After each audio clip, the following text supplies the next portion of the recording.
More than a month of nonstop war, a pause, or rather a series of 4-hour pauses. The White House confirming today that Israel is going to notify civilians in northern Gaza of 4-hour breaks from bombardment in their neighborhoods so that they can safely evacuate to the south. While these pauses are a respite, Israeli Prime Minister Netanyahu has been adamant that there will be no ceasefire until all the hostages are released from Gaza. But discussions are underway, we are told, to get those hostages out. CIA Director Bill Burns meeting with the Israeli intelligence chief and also other officials from Qatar who have a direct line to Hamas. While some members of the Progressive Caucus on Capitol Hill have joined in calls for a ceasefire, my next guest here tonight, a high-profile progressive himself, has called for humanitarian pauses instead. The question for some is, does today's announcement go far enough? Congressman Khanna of California is here with me. What do you say? Did the 4-hour pauses go far enough in your view? Is that what you were thinking of? It's a good first step, but no, more needs to be done. I mean, you need to get 2 million gallons of water in there. We need to get fuel into the hospitals.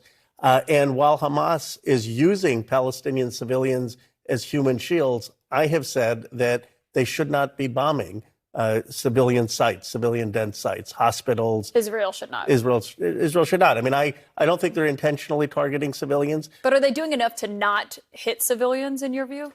In my view, they should have more operational patience. I mean, look, they have the right to self-defense. It was a brutal attack on October 7th. Any country has the right to get Hamas perpetrators. But when you have a hospital, when you have a school, when you have a refugee camp with many children, even when Hamas is there intentionally, I think you try to get Hamas out, you get them into the tunnels, you track them. Look, it took us 10 years to get Osama bin Laden, but the loss of life there is heartbreaking. And so I would say do not bomb civilian dense sites. Yeah, I mean, they struck an ambulance recently, Israel arguing that Hamas was using it to transport weapons and fighters.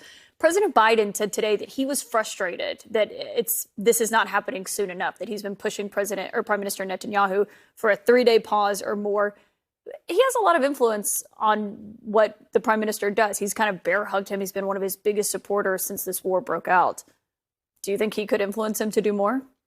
He doesn't. I mean, I think certain things, they're just not listening.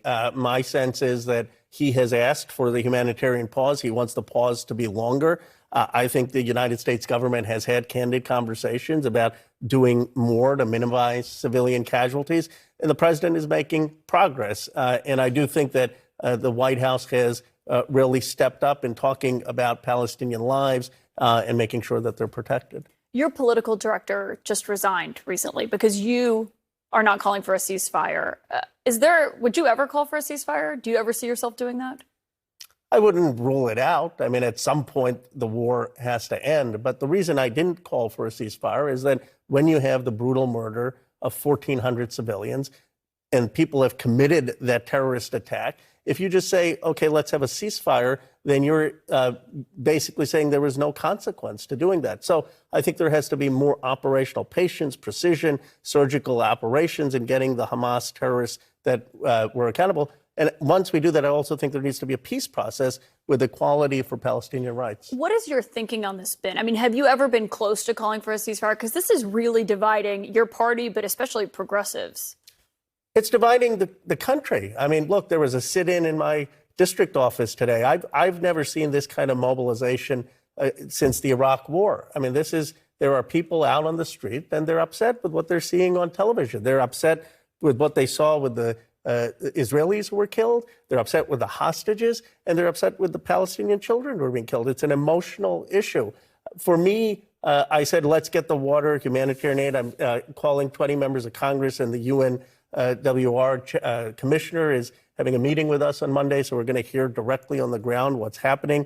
And I said, let's not have bombing of dense civilian sites. That's where I am right now. But every member has a slightly different perspective. And I you're honestly, not close to calling for a ceasefire. Not a full ceasefire, because I do think that there's still more to be done to get the Hamas terrorists. But there needs to be, in my way, different techniques to doing that. Congressman Khanna, thank you for being here on Source and being here on set as well. Thank you.